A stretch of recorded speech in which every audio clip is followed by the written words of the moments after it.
Puji Tuhan, kita bertemu lagi dalam hadirat Tuhan saat ini. Syukur Tuhan baik sehingga kita boleh jumpa lagi. Baik, puji Tuhan. Ya,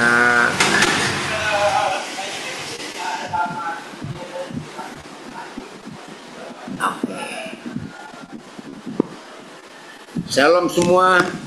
Selamat jumpa lagi dalam hadirat Tuhan. Ya, hari ini kita akan belajar. Lagi sekali terima kasih untuk ibu bapak para petugas yang mengizinkan menyertai semua saudara kita, anak-anak saya di semua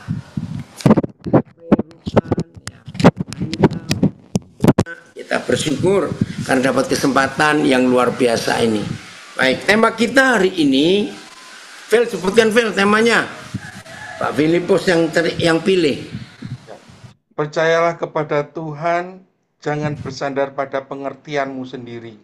Ya, saya tulis di Facebook saya, biarlah kita semua lebih baik menyandarkan hidup ini kepada satu pribadi yang sangat mengenal kita, yaitu Bapa di surga. Kata pengertian itu menunjuk pada pengalaman, kepandaian, intelektual, ya pendidikan, itu kata pengertian. Ternyata sehebat apa pengertian seseorang, ya sehebat apa akal budi seseorang, secerdas apa, sejenius apa seorang manusia itu punya intelektual, punya IQ sampai 170, mungkin ada hampir 200 mungkin. Ternyata dengan alam, ya, LPP Semarang harus keluar, padahal baru mulai, oke. Ya, sehebat apa seorang manusia, seintelek apa, ya, secerdas apa, sekaya apa, setinggi apa posisi kedudukannya, ternyata nggak bisa melawan alam. Betul? Juga sehebat apa seorang manusia, dokter sehebat apa juga, ternyata manusia kalah dengan satu hal kecil sekali. Virus, bakteri. Berapa banyak manusia hebat harus takluk dan meninggal karena penyakit. Nah, kalau kita melihat fakta-fakta ini, apa yang kita bisa percaya tentang diri kita sendiri? Saya ulangi ya. Kalau kita melihat fakta seperti ini dalam hidup manusia, saya ulangi lagi ya, secerdas apa, sejenius apa, sekaya apa, ya setinggi apa posisi kedudukannya, sudahlah. Sebut nama-nama orang yang kita kenal yang hebat dalam hal apa saja. Manusia harus takluk kepada alam, harus takluk. 10 hari yang lalu Amerika berduka. Ini musim kemarau, musim panas. Akan ada banyak negara bagian di Amerika kepanasan. Sampai suhunya bisa mencapai 40 derajat Celcius. Musim libur, anak-anak sekolah libur. Nah, di sebuah daerah di Texas, ya, negara bagian Texas, ada anak-anak, aduh sedih sekali, anak-anak SD camping bersama guru-gurunya. Mereka semua lagi tidur karena malam hari. Tidak tahu dari mana sungai di tepi, mereka camping di tepi sungai. Dan dalam berita itu sungai itu nggak pernah banjir. Makanya itu daerah camping. Malam mereka lagi tidur, tiba-tiba air bah datang.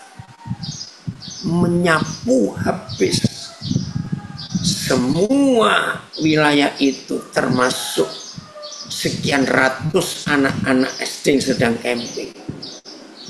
Amerika berduka, hampir 100 orang meninggal, dan sebagian besar itu anak-anak. Nggak ada yang tahu, nggak ada yang tahu. Saudara, kita lihat fakta ini. Lalu kalau penyakit masuk, virus itu kalau nggak dilihat pakai mikroskop, kita nggak bisa lihat. Kalau kita bisa ketemu virus, lalu kita pencet, misalnya, mati juga dia. Tapi kalau sudah nyelinap ke hidup kita, aduh, ngeri sekali. Ada bakteri, namanya susah saya nyebut, Staphylococcus apalah. Bakteri ini paling suka sembunyi, hidup, berkembang biak di lubang gigi. Jadi kalau ada gigi berlubang, gigi sakit, jangan dianggap enteng. Nah, kurang ajarnya bakteri ini kalau sudah berkembang biak di gigi yang lubang itu, kurang ajar. Langsung virus ini nyerbu ke satu bagian tubuh, yaitu katup jantung atau klep jantung. Kan jantung kita ada 4 serambi istilahnya ya. Nah, dari setiap serambi itu ada katupnya, ada klepnya untuk mompa. Nah, bakteri ini kurang ajar betul. Sudah sembunyinya cuma milik di gigi yang lubang, di situ mereka berkembang biak, beranak pinak. Begitu sudah banyak jumlahnya, mereka pindah milik ke klep jantung. Dengar. Dan dalam waktu singkat, saudara, ini bakteri makan klep jantung itu. Sudah begitu, mereka masuk ke otak. Kurang ajar betul bakteri ini. Dan siapapun yang kena bakteri ini pasti mati. Maka itu yang punya gigi berlubang, maaf, yang malas gosok gigi, khususnya waktu mau tidur ya, jangan anggap enteng. Kalau mau tidur harus bersih, diusahakan tidak ada sisa-sisa makanan. Karena dalam waktu hanya sekian menit, mungkin 20 menit, begitu sisa-sisa makanan, apalagi suka makan gula, minum manis, itu dalam sekian 20 menit kira-kira bakteri itu muncul. Maaf, maka itu kenapa semua kita kalau bangun pagi, maaf, pasti aroma tidak sedap dari mulut kita. Karena sepanjang kita tidur walaupun sudah gosok gigi, bakteri itu berkembang biak. Ih, ngeri sekali. Nah, dari fakta-fakta hidup ini, apa yang kita mau andalkan di hidup kita? Coba tulis dulu ayatnya, Amsal 3 ayat 5. Amsal 3 ayat 5. Tema ini menarik sekali untuk kita pelajari. Nah, apa yang kita mau andalkan? Begini kata Tuhan, Amsal 3 ayat 5. Percayalah kepada Yahweh Bapa di surga dengan segenap hatimu, sepenuh hatimu, dan janganlah bersandar kepada pengertianmu sendiri. Ayat. Percayalah kepada Yahweh Bapa di surga dengan sepenuh hati, dan jangan bersandar pada pengertianmu sendiri. BIS. Percayalah kepada Yahweh dengan sepenuh hatimu, dan janganlah mengandalkan pengertianmu sendiri. TSI. Percayalah kepada Yahweh dengan sepenuh hatimu, dan jangan mengandalkan pemikiranmu sendiri. Jangan. Saudara, inilah perintah Tuhan. Nah, masalah terutama ketika ada manusia-manusia, maaf, sok hebat, sok kaya, ya, sok pintar. Oi, dari Sydney, pagi juga nak, ayo belajar ya. Maka kita akan kalah, ya, di dalam segala yang kita andalkan. Kalah dengan apa? Kalah dengan hukum alam, kalah dengan alam ini, kalah dengan bakteri-bakteri, virus-virus kecil itu, kalah kita dengan mereka semua. Nah, maka itu dalam hidup ini lebih baik kita mengandalkan Tuhan. Jangan pada pengertian kita sendiri. Keren ya, kalau kita bisa mengandalkan Tuhan dalam segala hal. Itu dia. Kalau kita tidak mengandalkan pikiran kita, kekuatan kita, karena sepintar apa, sekaya apa, sejenius apa, virus kecil masuk nyelinap ke darah kita kemana, bakteri yang sembunyinya di gigi lubang bisa makan katup jantung, merusak otak. Terus pengertian apa untuk kita harapkan? Pengalaman? Enggak juga. Ayo Filipus ngirim apa itu? Ya, oh Evanya, bagus. Makasih Evanya. Jika engkau ingin disukai oleh Tuhan, wih, baru tahu ya hebat ini. Saya ulangi, jikalau engkau ya ingin disukai Tuhan maupun oleh manusia dan dikenal sebagai orang yang bijaksana dan berakal budi, percayakanlah dirimu sepenuhnya kepada Yahweh. Dan jangan sekali-kali bersandar pada akalmu. Hebat ya. Nah, mau harap apa lagi? Kalau bukan harap kepada Tuhan, ayo mulai hari ini ya, kita betul-betul hebat, percaya ya, bergantung, menyandarkan diri ya, kepada apa yang Dia sudah kerjakan di hidup kita. Haleluya. Saudara, inilah yang Tuhan inginkan. Maaf ya, kalau saya mau katakan kalimat begini setelah dengar ini semua, maaf. Ternyata kita ini bodoh. Kita ini bodoh. Aduh, ampuni kami Tuhan.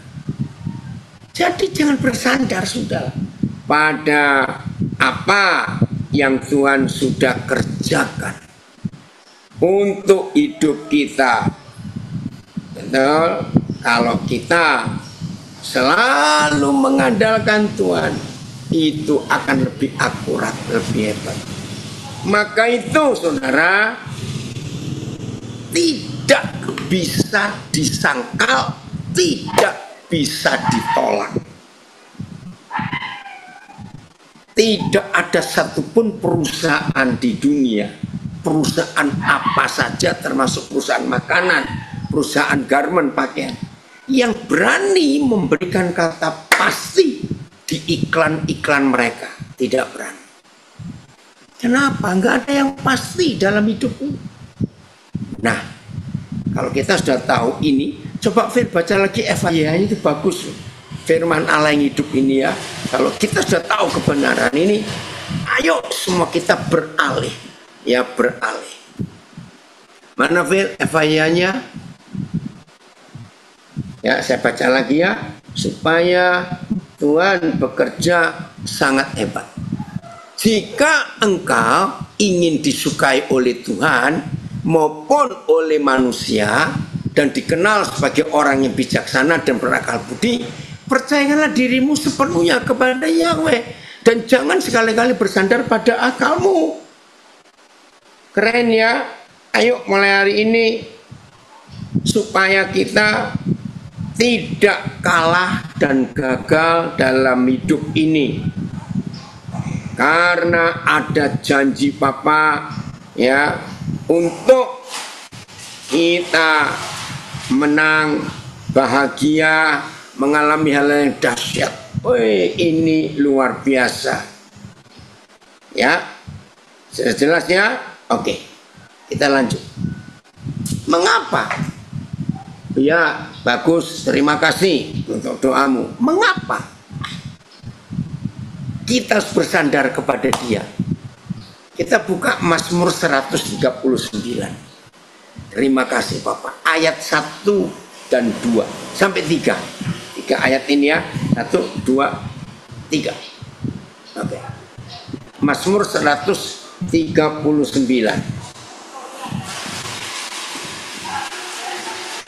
Kita siapkan hati kita betul-betul. Ya. Nah, kita lihat. Untuk pemimpin biduan, Mazmur Daud. Siapa dia yang kita panggil Tuhan, panggil Papa? Yahweh, Engkau menyelidiki dan mengenal aku. Ya. Phil coba pakai berapa terjemahan, kita akan hitung berapa hal yang Papa buat atas hidup kita. Yahweh, Engkau menyelidiki dan mengenal aku. Ayat. Ya Yahweh, Engkau telah memeriksa dan mengenal aku. Ya. BS. Ya Yahweh, Engkau menyelami aku dan mengenal aku. Ayat 2. Ya, perhatikan, ini Papa kita. Ayat 2. Engkau mengetahui. Yang ketiga, kalau aku duduk atau berdiri. 4. Engkau mengerti pikiranku dari jauh. Ayat, Engkau tahu kapan aku mau duduk dan kapan aku mau bangun. Hebat Papa kita. Engkau memahami maksud-maksudku dari kejauhan. Nah, saya ingin ulas ini dikit ya. Jadi, enggak Papa ayati dulu.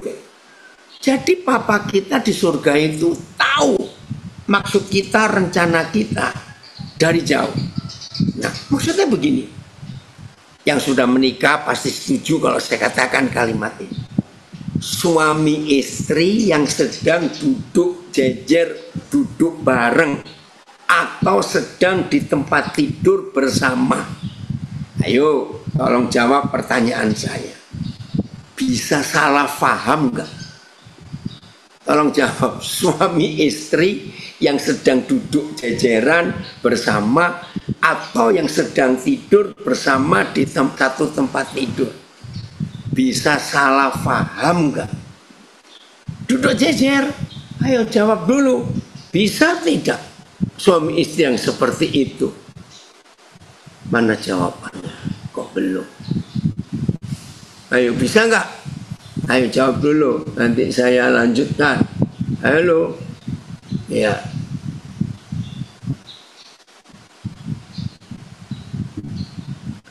Bisa, betul. Sudah ada yang jawab itu. Bisa sekali. Salah paham. Bersama itu. Jejeran. Bisa. Lapas mana itu dia. Oke. Anak-anak kalian yang satu sel, satu kamar. Ya, tidurnya dekat-dekatan. Bisa salah paham juga. Nah, wih, dari memuju bisanya panjang. Bisa itu. Iya.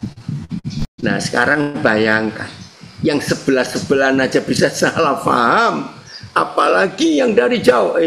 Atan, anak saya, Atan Alexander, ikut kumpul juga. Bayangkan, yang duduk sebelahan aja bisa salah paham, salah ngerti, dan bisa ribut. Tapi menurut Mazmur 139 ini, bisa. Jerry, kamu sudah sampai Nabire? Ini anak saya dari Manokwari. Di mana kalian? Ya, ini bisa banget, betul semuanya. Tapi Papa di surga engkau memahami maksud-maksudku dari jauh. Bayangkan saudara, PS, engkau tahu segala perbuatanku, dari jauh engkau mengerti pikiranku. Aduh.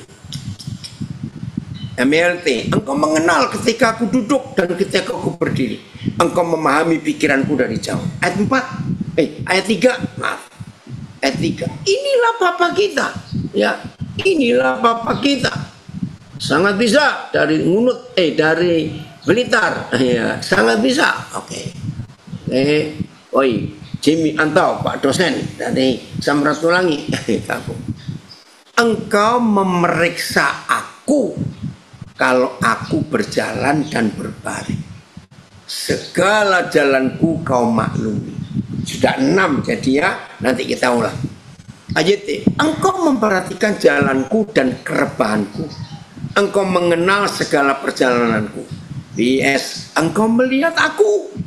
Baik, aku bekerja, naik verb. BS. Saya ulangi. Engkau melihat aku, baik aku bekerja atau beristirahat. Engkau tahu segala yang kuperbuat.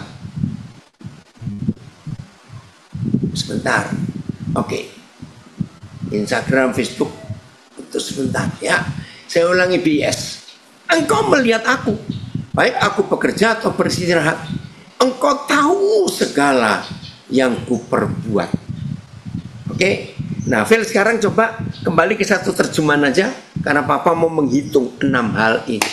Ini loh saudara, yang menyebabkan kita sepintar apa, sekaya apa, sejenius apa, setinggi apa posisi kedudukan kita. Sudahlah, nggak bisa kita andalkan pengertian kita, pikiran kita, nggak bisa. Virus 1, bakteri 1 ekor masuk habis gitu. Maka itu bersandar pada pikiran pengenalan pada Tuhan. Begini 6 hal ya. 1, Tuhan menyelidiki, mengenal kita, mengetahui. 3, 4, mengerti. 5, memeriksa. 6, memaklumi. Bayangkan. Tidak ada satu pribadi di seluruh dunia ini yang bisa menyelidiki, mengenal, mengetahui, mengerti, memeriksa, dan memaklumi hidup kita selain Bapa kita di surga. Terima kasih. Jadi lebih baik andalkan Dia, sandar kepada Dia, bukan pada pengertian kita sendiri. Wih, kalau itu Juli, sayang kemarin 3 hari lalu nggak ketemu kamu ya. Bapak ketemu Philip. Bapak mau hampir nggak, ini anak sang hebat. Saudara, ini Papa kita. Amin. Nah, barista terkenal dari Surabaya komen, amin. Gak ada yang bisa kenal. Nah, 3 ayat ini ya, saya selalu ajarkan ke banyak orang setelah saya sendiri mempraktekkan 3 ayat ini. Di mana Papa bisa mengerti, mengenal, memaklumi, menyelidiki, mengetahui, memeriksa kita sebegitu telitinya. Tolong lakukan kebenaran ini mulai hari ini.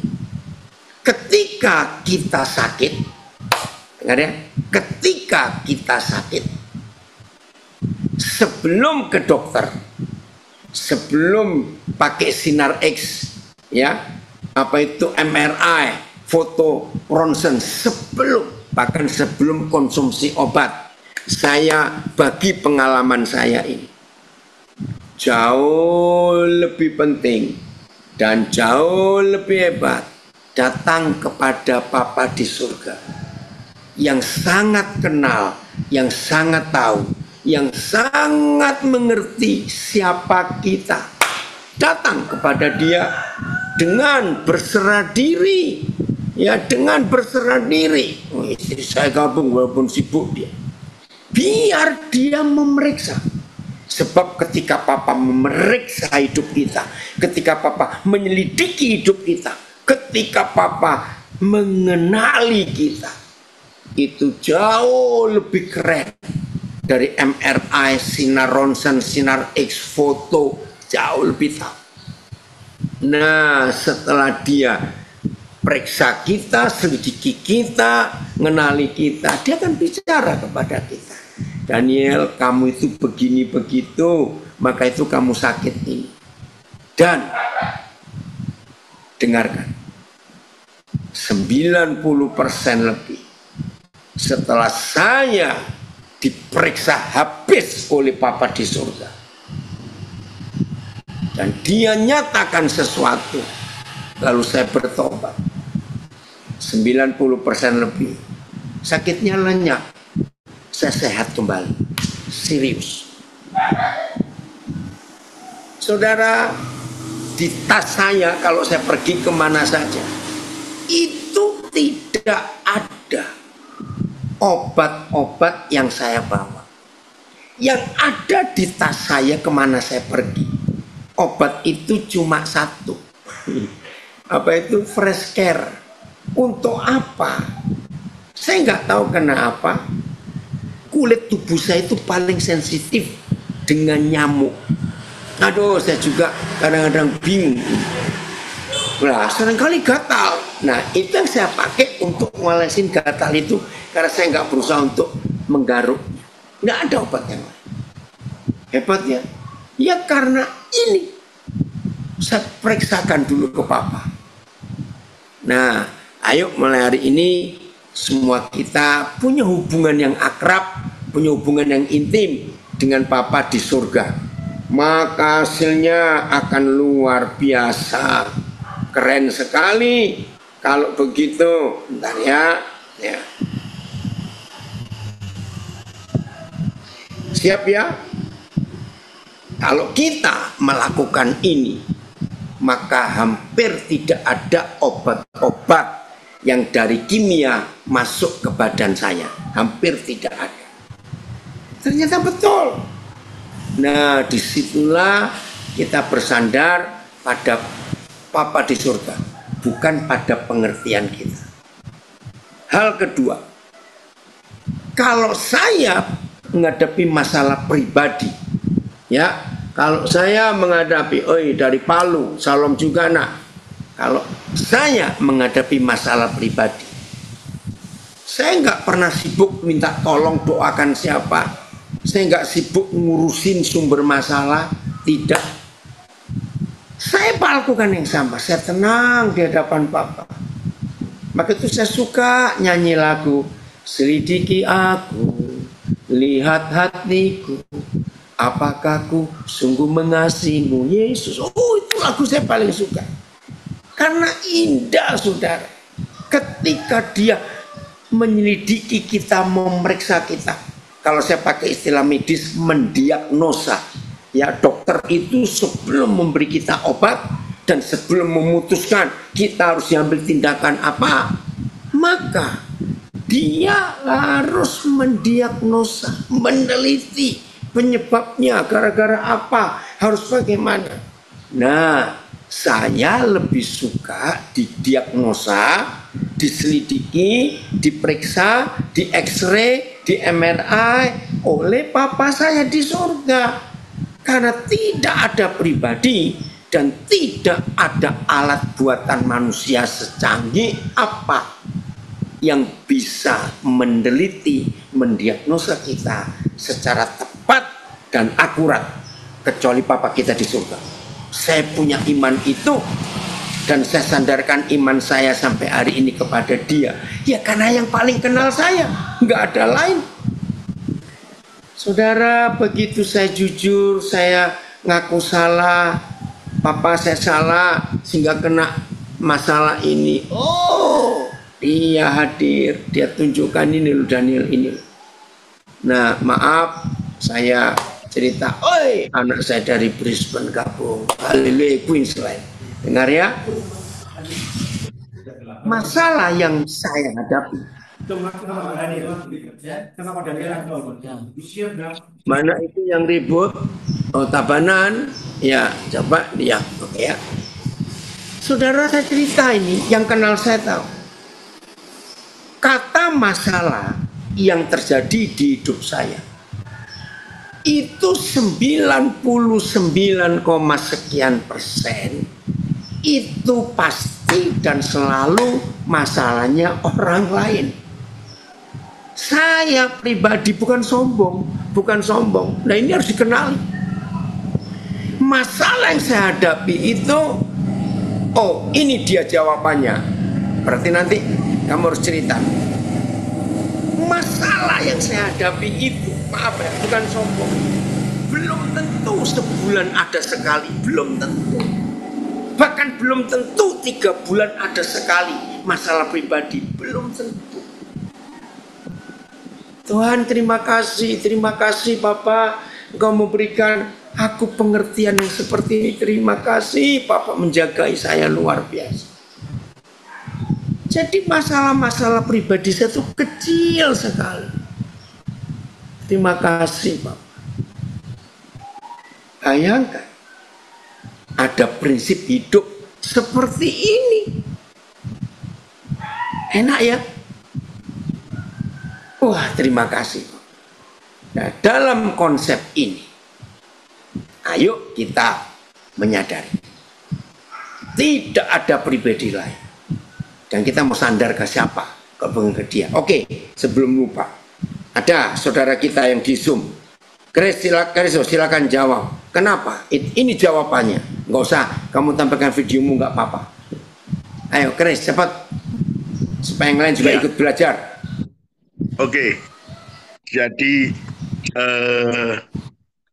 perkenalkan saya Kristo dan saya bukan dokter, tetapi dari istrinya yang dokter, istrinya dokter, papanya dokter, omnya dokter, semuanya. Kakaknya dokter, kakaknya juga lahir, dokter. 2 bersaudara bersama Cici saya juga dokter. Lalu suaminya menikah juga dapat dokter spesialis juga, dokter semua. Tapi masalahnya ketika dokter sakit, siapa yang mau sembuhkan? Nah, jadi kemarin kami menghadapi melayani satu orang begitu. Ya dia dokter, bahkan dokter senior, dokter spesialis, dia tidak bisa tidur. Lalu by the way, kami juga dari keluarga Kristen sejak lahir, dari masing-masing denominasi.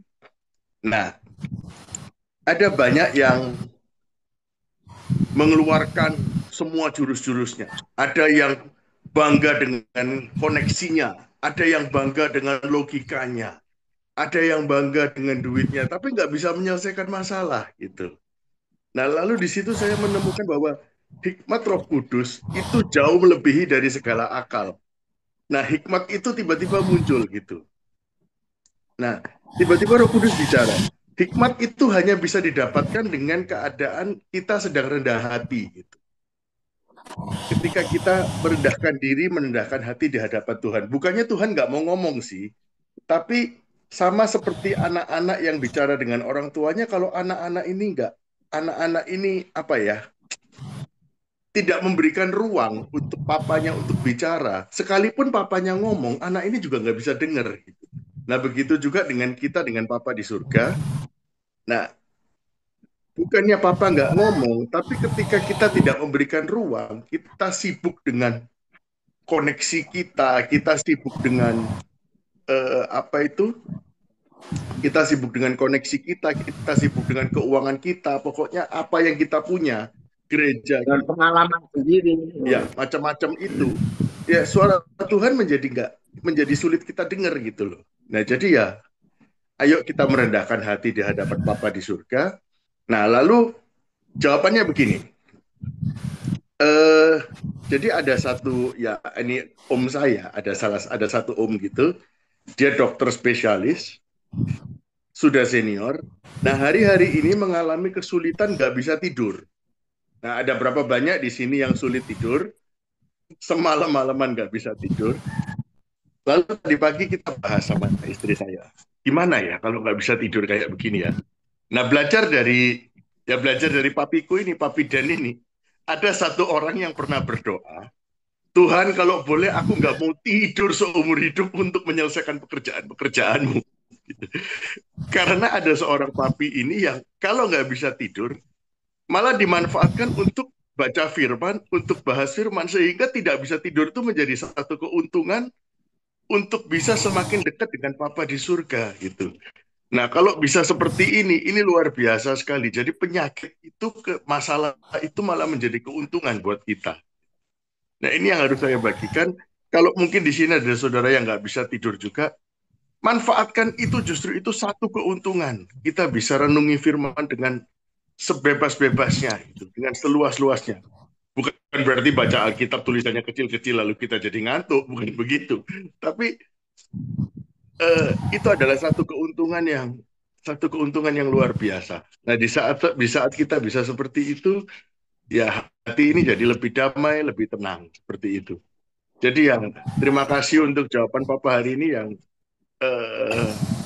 bagaimana Tuhan itu sangat suka dengan orang yang rendah hati, sangat suka dengan orang yang dengan keadaan seperti itu kita bisa menjadi lebih bisa mendengar suara Papa di surga. Dan itu akan mendatangkan hikmat, pengetahuan yang melampaui segala akal, yang akan tergenapi, orang akan melihat, nah yang begini yang belum pernah kita lihat. Itu akan muncul pujian yang seperti itu dari orang-orang yang belum mengenal Papa di surga. Terima kasih Pak, luar biasa hari ini. Ininya, haleluya. Hebat sekali. Ya, oke, kita lanjut belajar. Makasih, Pak.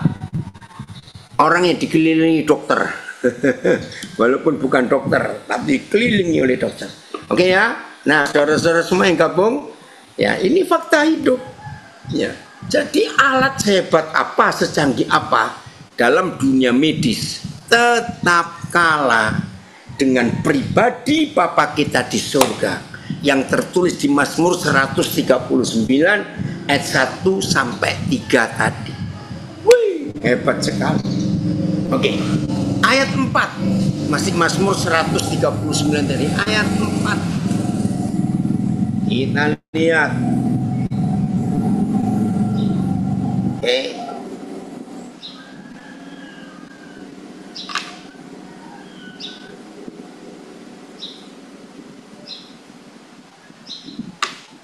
Sebab sebelum lidahku mengeluarkan perkataan, belum ngomong satu kata saja, sesungguhnya Tuhan serius. Semuanya telah kau ketahui, ya Yahweh. Ayat E. Bahkan sebelum sebuah kata di atas lidahku, sesungguhnya ya Yahweh, Engkau tahu segalanya. BIS. Bahkan sebelum aku berbicara, naikkan Phil, ya. Ya. Bahkan sebelum aku berbicara, Engkau tahu apa yang hendak ku katakan. FYI. Maaf ya saudara, bagi yang hobinya doanya panjang-panjang, hari ini ayo kita ganti. Hehe. Dengar ya, yang hobinya doa panjang-panjang, suruh doa makan saja, kesana kemari sampai nunggunya capek yang memakan, makanannya dingin. Doa syafaat di gereja panjang sekali, doa pembukaan ibadah panjang sekali, doa mau tidur panjang sekali, sampai anak-anak yang diajak doa ketiduran sendiri. Evanya, Engkau tahu apa yang akan kukatakan, bahkan sebelum aku mengucapkannya.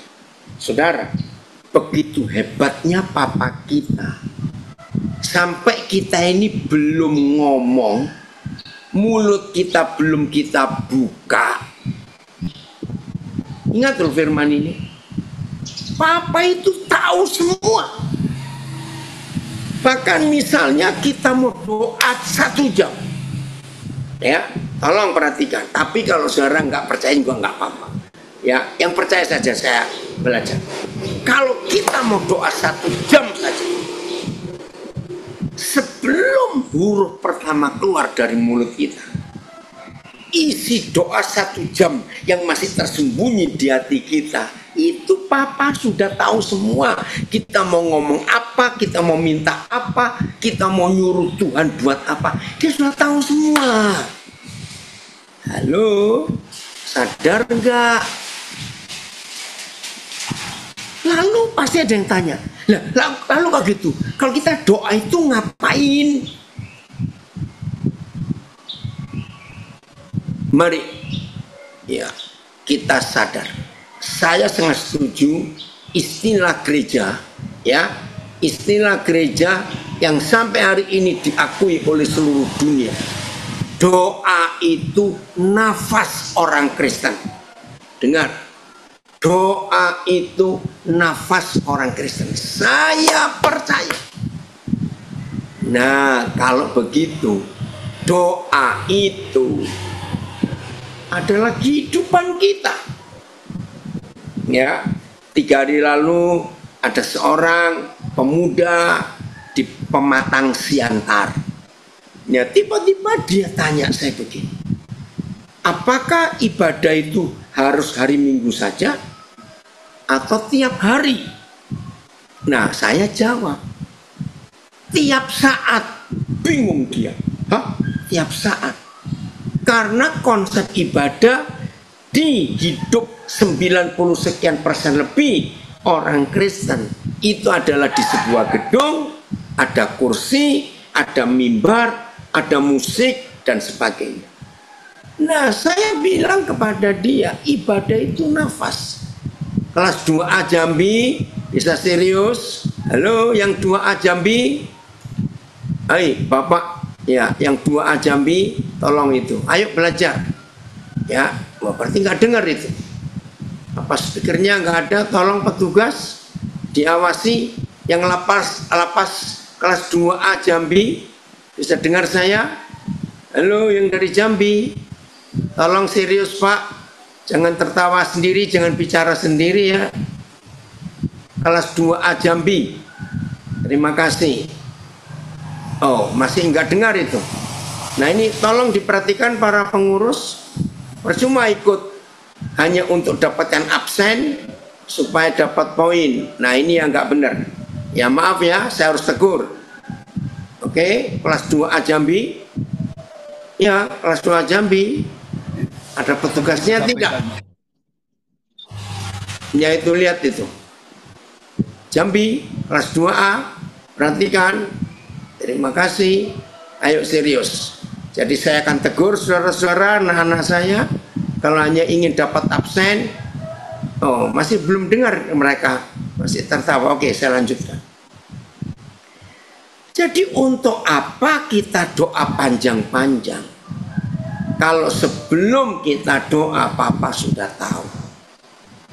Nah, jadi ibadah, saya jawab kepada seorang saudara di Pematang Siantar ini. Ibadah itu adalah nafas hidup. Nah, terus saya bilang dia, apakah kalau kamu bernapas cuma seminggu sekali? Apakah kalau kamu bernapas hanya 2 jam? Ya nggak mungkin.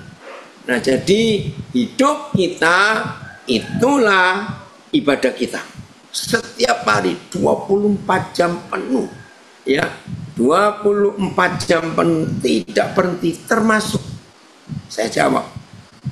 Kalau kita tidur, bernapas nggak? Ini pertanyaan lucu. Ayo, kalau kita tidur, bernapas tidak? Iya, bernapas. Oke, Jambi, tenang ya. Serius dengar. LP kelas 2A Jambi. Ya. Jadi tidur pun bernafas. Maka itu doa dan ibadah. Kalau dalam agama-agama, ya ada waktunya, ada tata caranya, ada peraturannya, ada gerak tubuhnya, dan kata-kata dihafal. Itu dalam agama. Tapi kalau di dalam Papa kita, enggak. Ya, itu setiap saat, bukan setiap jam, bukan seminggu sekali, setiap saat. Karena itu nafas, karena itu kehidupan kita. Nah, sekarang berubah. Jadi kalau ada orang tanya, jadi Pak Daniel doa berapa jam sehari? Saya jawab, doa saya 24 jam sehari. Karena doa itu nafas hidup saya. Kalau saya cuma doa 1 jam 1 hari, saya sudah lama mati. Nah, itu konsepnya. Jadi setiap saat kita harus ya untuk menikmati hadirat Bapa. Jadi sambil saya makan, saya berdoa. Saya menikmati hadirat Tuhan. Dalam hati saya bicara, Bapak terima kasih saya bisa makan. Ketemukan saya dengan orang yang lapar. Saya mau bagi apa yang saya punya ini. Iya, maaf sambil mandi. Bahkan sambil BAB pun saya merenungkan kebaikan Papa. Hebat tuh saudara. Kita itu bisa BAB tiap hari itu. Itu metabolisme tubuh kita ini sangat luar biasa. Jadi semua kita bisa melakukan aktivitas untuk kita berdoa dan beribadah karena Papa tahu. Jadi setiap saat, maka itu sambil saya ngajar, saya khotbah seperti ini, saya tetap berdoa. Saya berkomunikasi dengan Papa di surga.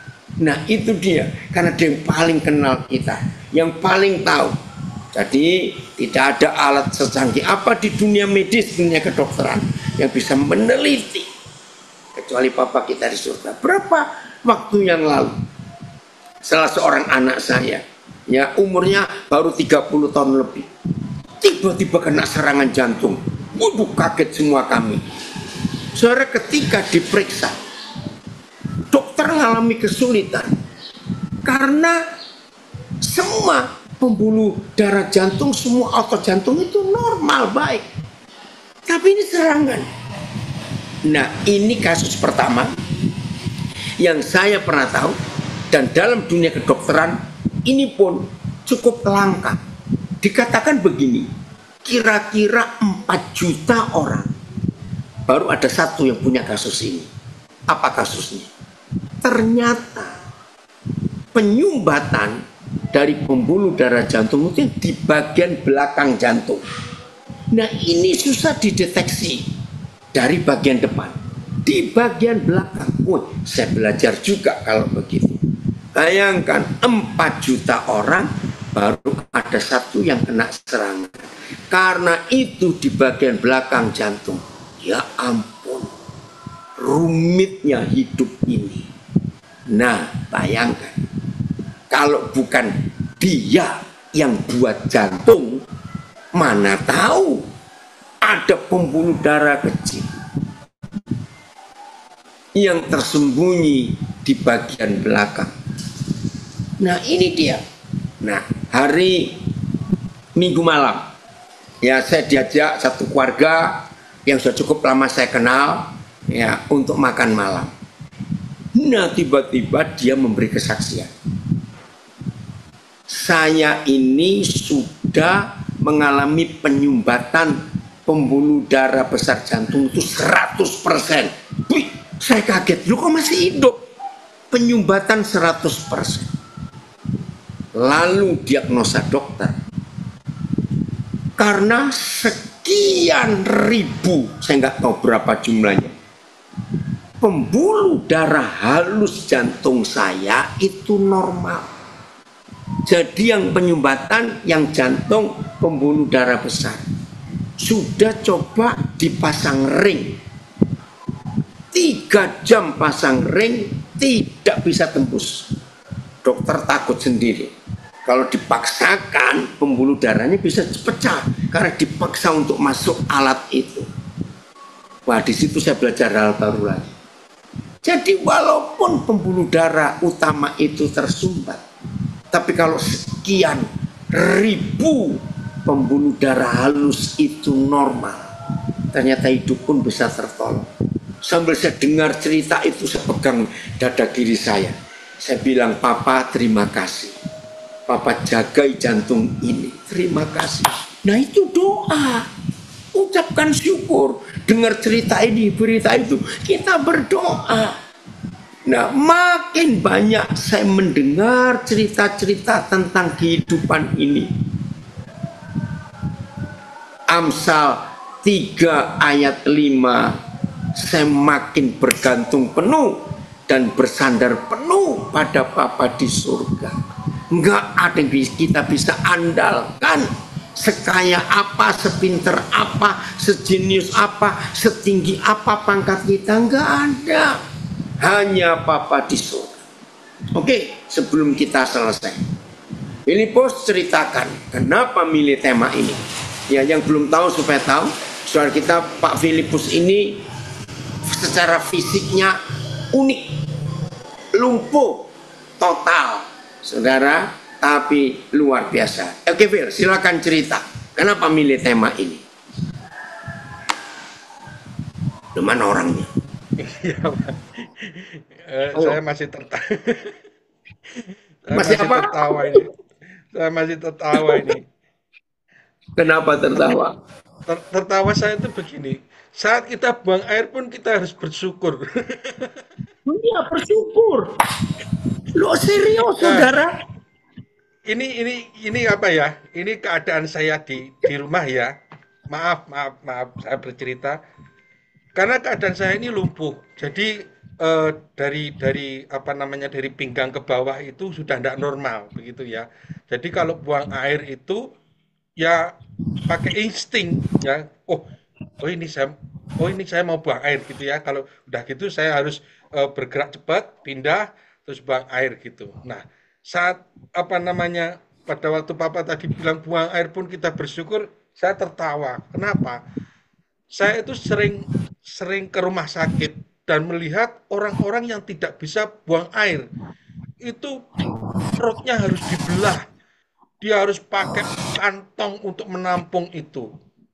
Nah, betapa bersyukurnya kita ya, tanpa bersusah payah, tanpa apa, tiba-tiba kita, oh Tuhan saya mau buang air. Terus kita buang air, kita bersyukur. Terima kasih Tuhan, saya bisa buang air. Luar biasa bukan? Jadi kadang-kadang apa ya, hal-hal yang sederhana saat kita bernafas, haleluya, itu sudah penyembahan ya, itu sudah doa kita. Kita bersyukur kepada Tuhan, kita bernafas, jantung kita bisa berdetak, kita bisa bergerak, yang masih normal bisa berjalan dengan sehat, ya bersyukur. Saya aja yang tidak bisa berjalan, saya bersyukur masih bisa kemana-mana. Ya. Frankie olahraga itu keren Pak Frankie. Ya. Haleluya lah. Kenapa milih tema ini, Phil? Saya milih tema ini karena hari-hari ini saya tuh lihat di FB itu ada orang-orang yang berpikirannya dia merasa sakit, tapi sebenarnya dia tidak sakit gitu. Jadi apa namanya, dia terlalu bersandar pada pengertiannya. Kalau saya sakit ini berarti saya sakit ini. Kalau yang bagian ini sakit, saya sakit ini. Padahal tidak seperti itu gitu. Jadi kalau Tuhan berkata, aku menyertai engkau, memberkati engkau dengan kesehatan, kita harus percaya.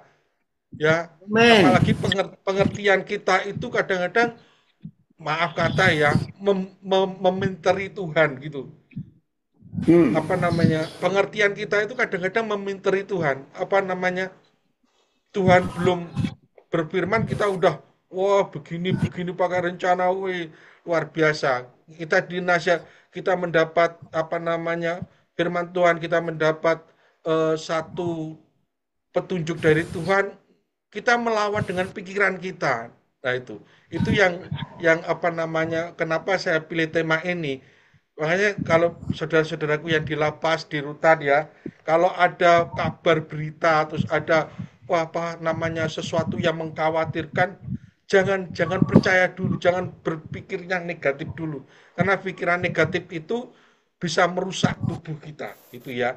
Jadi percayalah kepada Tuhan, percaya dengan penuh. Tadi Papa apa namanya singgung soal doa. Doa itu tidak usah panjang-panjang. Kuncinya apa? Percaya, gitu ya.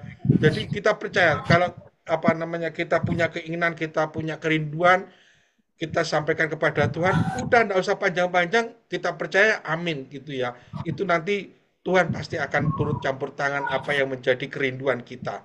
Itu Pak, terima kasih, Tuhan memberkati Pak. Ya, oke, Lapas Wahai yang mana ya? Ternyata ada anak saya tugas di situ, Agus. Lapas Wahai yang mana itu? Belum kelihatan. Maluku. Ya, Iya. lapas. Oke, Ya, makasih nak lapas. kamu Mas aja. Bangko mau nanya Pak. Oh, silakan, silakan lapas Bangko. Oh, silakan. Ya, Pak silakan. Daniel. Begini Pak Daniel, ada yang belum terpecahkan oleh pikiran saya ini, tolong diperjelas Pak Daniel. Yang mana? Ayo, silakan. Di Kejadian 19 ayat 32. Apa benarkah itu bisa dilaksanakan atau khusus untuk kerajaan masa Lot? Oh, ini nyimpang ya. Oke, seharusnya dari tema kita. Nggak apa-apa. Ya, yang lain kalau mau tanya, tolong yang sehubungan dengan tema kita. Oke. Ya, gimana yang ditanya? Kejadian 19 ayat 32. Ya. Ya, jadi Pak, hal-hal yang hukum formal sekarang ini kita harus ikuti. Sebagian besar kitab perjanjian lama itu hanya menunjukkan betapa ngerinya kalau tidak ada hukum yang ditakuti oleh manusia. Maka itu di perjanjian lama bunuh langsung. Orang tidak taat, bunuh. Nah, bahkan boleh menikah lebih dari satu.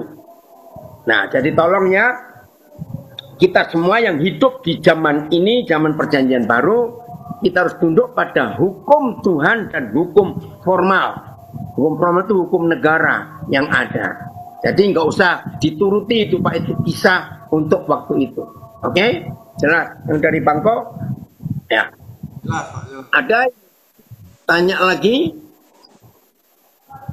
Nggak ada, saya lanjutkan dulu ya. Ya. Oke, baik. Bagian terakhir, itu yang pekan baru sudah doa. Doa untuk apa itu? Sudah mau selesai. Oke, baik. Bagian terakhir. Nah, dari semua yang kita pelajari hari ini, saudara, satu kesimpulannya, udahlah, mulai hari ini kita hanya berharap pada Tuhan, bukan pada uang kita, bukan pada kekayaan kita, bukan. Nah, ini contoh Rabu yang lalu, pas seminggu hari ini, ya, saya punya teman baik, ya, memang usia lanjut, usia 90 tahun, lagi sarapan dengan salah seorang cucunya, sarapan, ya, tiba-tiba kesedak, saudara, meninggal. Wih, semua kami kaget. Aduh, ini cucu menyesal dan merasa bersalah. Kenapa ngajak neneknya makan kok meninggal? Nah, waktu saya ketemu cucunya juga saya bilang, sudah waktunya, bukan salah kamu, nggak apa-apa. Nah, itulah manusia. Jadi kalau kita nggak mau bersandar kepada Tuhan, rugi besar. Sandar pada kekuatan kita, pengalaman kita, uang kita, nggak ada gunanya. Jadi ayo mulai hari ini hanya kepada Tuhan kita sandarkan hidup kita, apa saja yang kita lakukan. Kalau saudara melakukan ini, hidup ini bahagia sekali, hidup ini luar biasa. Oke, Tuhan memberkati kita semuanya. Ayo semua Pak. kita. Oh ya, mana? Ya. Lapas Padang bertanya, Pak, mengapa masih banyak jiwa-jiwa yang sulit mendengar arahan Tuhan sehingga terjebak bersandar pada diri sendiri? Apa faktor utamanya? Ya, faktor utamanya orang itu sedang tidak memerlukan Tuhan. Nggak apa-apa. Orang-orang yang sedang tidak butuh Tuhan, tidak perlu Tuhan, pasti berusaha dengan pengalamannya, dengan kekuatannya, dengan koneksinya, dengan uangnya, dengan semua itu. Nggak apa-apa, biarin. Nanti kalau sudah semua dicoba dan dia tidak bisa dapat pertolongan, pasti akhirnya larinya ke Tuhan. Maka itu kita bersyukur, Bapa kita di surga nggak pernah tersinggung. Walaupun kita manusia sombong, berusaha ini, berusaha itu, coba ini, coba itu, macam-macam. Begitu nggak ada yang berhasil, baru Tuhan tolong saya, Tuhan nggak tersinggung. Itu dia. Jelas Padang? Ya, oke. Ya. Ada lagi? Ya, kalau tidak tutup doa. Siapa yang berdoa ini?